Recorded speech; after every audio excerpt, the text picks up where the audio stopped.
কেন কি হয়েছে তোর? আমি পড়তে গেছিলাম, এই রাস্তায় ঢুকেছি। দাদু বলছিল বিয়ে ঠিক করেছি, ওই এবার এই রাস্তায় ঢুকেছি। ঠাকুর মশাই বললো তুই বাড়ির লোকের সঙ্গে কথা বলেছিস, সারাদিন বিয়ে বিয়ে, আমাকে পড়াশোনাই করতে দিচ্ছে না।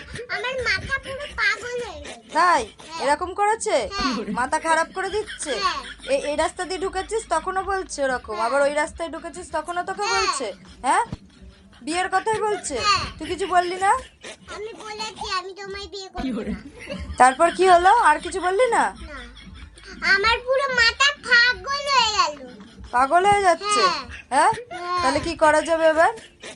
আমি আমি বিয়ে করব না। বিয়ে করবি না তো? তাহলে আর ওইসব ভাববি না, সব পড়াশোনা করবি, ঠিক আছে? মন দিয়ে পড়াশোনা করবি, ঠিক আছে? হ্যাঁ, আর দাদুদের দেখা হলে কথা বলতে হবে না, ঠিক আছে? ওরা বলবে তুই পাশ দিয়ে চলে যাবি, ঠিক আছে?